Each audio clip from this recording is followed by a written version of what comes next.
राधे राधे मेरे प्यारे भाइयों बहनों माताओं व बंधुओं।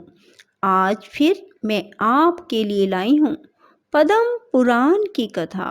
बंधुओं, जेठ मास में पद्म पुराण की कथा सुनने से श्री हरि की कृपा बरसने लगती है। बंधुओं, यदि आपने अब तक हमारे चैनल को सब्सक्राइब नहीं किया तो ज़रूर करें और बेल आइकन दबाना ना भूलें, ताकि आपको हमारी आने वाली सभी वीडियोस की जानकारी सबसे पहले हो सके। बोलो विष्णु भगवान की जय, लक्ष्मी माता की जय। देवता बोले, महाभाग, आपकी कृपा से संसार के लोगों को बड़ा सुख मिला। काल के दानव बड़े ही क्रूर और पराक्रमी थे, वे सब आपकी शक्ति से मारे गए। लोक रक्षक महर्षि, अब इस समुद्र को भर दीजिए। आपने जो जल पी लिया है वह सब इसमें वापस छोड़ दीजिए। उनके ऐसा कहने पर मुनि श्रेष्ठ अगस्त्य जी बोले, वह जल तो मैंने बचा लिया, अब समुद्र को भरने के लिए आप लोग कोई दूसरा उपाय सोचें। महर्षि की बात सुनकर देवताओं को विस्मय भी हुआ और विषाद भी। वहां इकट्ठे हुए सब लोग एक दूसरे की अनुमति ले मुनिवर अगस्त्य जी को प्रणाम करके जैसे आए थे वैसे ही लौट गए। देवता लोग समुद्र को भरने के विषय में परस्पर विचार करते हुए ब्रह्मा जी के पास गए। वहां पहुंचकर उन्होंने हाथ जोड़ ब्रह्मा जी को प्रणाम किया और समुद्र के पुनः भरने का उपाय पूछा। तब लोक पितामह ब्रह्मा ने उनसे कहा, देवताओं, तुम सब लोग इच्छा अनुसार अपने अपने अभीष्ट स्थान को लौट जाओ। अब बहुत दिनों के बाद समुद्र अपनी पूर्व अवस्था को प्राप्त होगा। महाराज भगीरथ अपने कुटुंबी जनों को तारने के लिए गंगा जी को लाएंगे और उन्हीं के जल से पुनः समुद्र को भर देंगे। ऐसा कहकर ब्रह्मा जी ने देवताओं और ऋषियों को भेज दिया। सप्तऋषि आश्रम के प्रसंग में सप्तऋषियों के अलोभ का वर्णन और ऋषियों के मुख से अन्नदान एवं दम आदि धर्मों की प्रशंसा। पुलस्त्य जी कहते हैं, राजन, अब मैं तुम्हारे लिए सप्तऋषियों के आश्रम का वर्णन करूंगा। अत्रि, वशिष्ठ, मैं, पुलह, कर्तु, अंगिरा, गौतम, सुमति, सुमुख, विश्वामित्र, स्थूलशिरा, संवृत, प्रतर्दन, रैभ्य, बृहस्पति, च्यवन, कश्यप, भृगु, दुर्वासा, जमद, अग्नि, मार्कंडे, गालव, उष्णा, भारद्वाज, यवकीर्त, स्थूलाक्ष, मकराक्ष, कनव, मेधातिथि, नारद, पर्वत, स्वगंधी, तृणांबु, शबल, सौम्य, शतानंद, अकृतवर्ण, जमदग्नि कुमार, परशुराम, अष्टक और कृष्ण द्वैपायन, ये सभी ऋषि महर्षि अपने पुत्रों और शिष्यों के साथ पुष्कर में आकर सप्त ऋषियों के आश्रम में रह चुके हैं तथा सबने इंद्रिय संयम और शौच, संतोष आदि नियमों के पालन पूर्वक पूरी चेष्टा के साथ तपस्या की है, जिसके फल स्वरूप उनमें इंद्रिय जय, धैर्य, सत्य, क्षमा, सरलता, दया और दान आदि सद्गुणों की प्रतिष्ठा हुई है। पूर्व काल की बात है, समाधि के द्वारा सनातन ब्रह्मलोक पर विजय प्राप्त करने की अभिलाषा रखने वाले सप्त ऋषिगण तीर्थ स्थानों का दर्शन करते हुए सब पृथ्वी पर विचर रहे थे। इसी बीच में मैं एक बार बड़ा भारी सूखा पड़ा, जिसके कारण भूख से पीड़ित होकर संपूर्ण जगत के लोग बड़े कष्ट में पड़ गए। उसी समय उन ऋषियों को भी कष्ट उठाते देख तत्कालीन राजा ने, जो प्रजा की देखभाल के लिए भ्रमण कर रहे थे, दुखी होकर कहा, मुनिवरों, ब्राह्मणों के लिए पतिग्रह उत्तम वृत्ति है, अतः आप लोग मुझसे दान ग्रहण करें। अच्छे अच्छे गांव, धान और जौ आदि घृत, दुग्ध आदि रस, तरह तरह के रतन, स्वर्ण तथा दूध देने वाली गौएं ले ले। ऋषियों ने कहा, राजन, प्रतिग्रह बड़ी भयंकर वृत्ति है।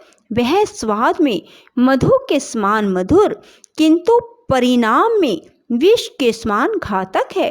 इस बात को स्वयं जानते हुए भी तुम क्यों हमें लोभ में डाल रहे हो?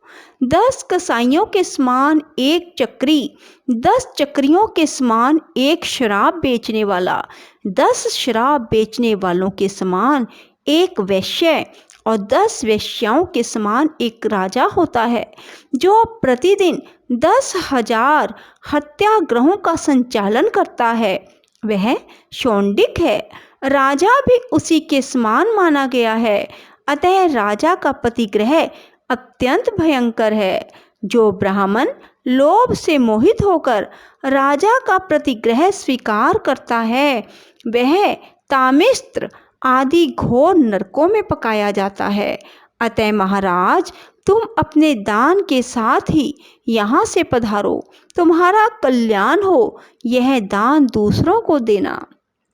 यह कहकर वे शपथ ऋषि वन में चले गए। तदंतर राजा की आज्ञा से उनके मंत्रियों ने गूलर के फलों में सोना भरकर उन्हें पृथ्वी पर बिखेर दिया। शपथ ऋषि अन्न के दाने बीनते हुए वहां पहुँचे तो उन फलों का भी उन्होंने हाथ में उठाया।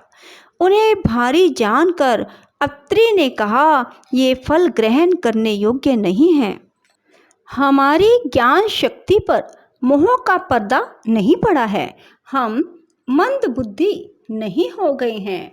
हम समझदार हैं, ज्ञानी हैं। अतः इस बात को भली भांति समझते हैं कि वे गूलर के फल स्वर्ण से भरे हैं। धन इसी लोक में आनंददायक होता है। मृत्यु के बाद तो वह बड़े ही कटु परिणाम को उत्पन्न करता है। अतः जो सुख एवं अनंत पद की इच्छा रखता हो, उसे तो इसे कदापि नहीं लेना चाहिए। गुरु वशिष्ठ जी ने कहा, इस लोक में धन संचय की अपेक्षा तपस्या का संचय ही श्रेष्ठ है। जो सब प्रकार के लौकिक संग्रहों का परित्याग कर देता है, उसके सारे उपद्रव शांत हो जाते हैं। संग्रह करने वाला कोई भी मनुष्य ऐसा नहीं है जो सुखी रह सके। ब्राह्मण जैसे प्रतिग्रह का त्याग करता है, वैसे संतोष के कारण उसके ब्रह्म तेज की वृद्धि होती है। एक और अकिंचनता और दूसरी ओर राज्य को तराजू पर रखकर तोला गया तो राज्य की अपेक्षा अकिंचनता का ही पलड़ा भारी रहा। इसलिए जितात्मा पुरुषों के लिए कुछ भी संग्रह करना श्रेष्ठ नहीं। कश्यप जी बोले, धन संपत्ति मोह में डालने वाली होती है। मोह नरक में गिराता है। इसलिए कल्याण चाहने वाले पुरुष को अनर्थ के साधन अर्थ को दूर से ही परित्याग कर देना चाहिए। जिसको धर्म के लिए धन संग्रह की इच्छा होती है, उसके लिए उस इच्छा का त्याग ही श्रेष्ठ है, क्योंकि कीचड़ को लगाकर धोने की अपेक्षा उसका स्पर्श ना करना ही उत्तम है। धन के द्वारा जिस धर्म का साधन नहीं किया जाता, वह क्षयशील माना जाता है। दूसरे के लिए जो धन का परित्याग है, वही अक्षय धर्म है, वही मोक्ष की प्राप्ति कराने वाला है। भारद्वाज ने कहा, जब मनुष्य का शरीर जीर्ण होता है, तब उसके दांत और बाल भी पक जाते हैं, किंतु धन और जीवन की आशा बूढ़े होने पर भी जीर्ण नहीं होती। वह सदा नई ही बनी रहती है। जैसे दर्जी सुई से वस्त्र में सूत का प्रवेश करा देता है, उसी प्रकार तृष्णा रूपी सुई से संसार रूपी सूत्र का विस्तार होता है। तृष्णा का कहीं और छोर नहीं है। उसका पेट भरना कठिन होता है। वह सैकड़ों दोषों को ढोए फिरती है। उसके द्वारा बहुत से अधर्म होते हैं। अतः तृष्णा का परित्याग ही उचित है। गौतम जी ने कहा, इंद्रियों के लोभग्रस्त होने से सभी मनुष्य संकट में पड़ जाते हैं। जिसके चित्त में संतोष है, उसके लिए सर्वत्र धन संपत्ति भरी हुई है। जिसके पैर जूते में है, उसके लिए सारी पृथ्वी मानो चमड़े से मड़ी है। संतोष रूपी अमृत से तृप्त एवं शांत चित्त वाले पुरुषों को जो सुख प्राप्त है, वह धन के लोभ से इधर उधर दौड़ने वाले लोगों को कहाँ से प्राप्त हो सकता है।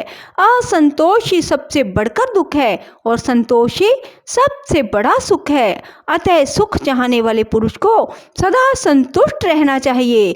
राधे राधे, जय श्री कृष्णा।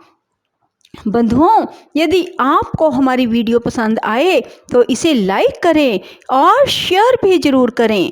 धन्यवाद।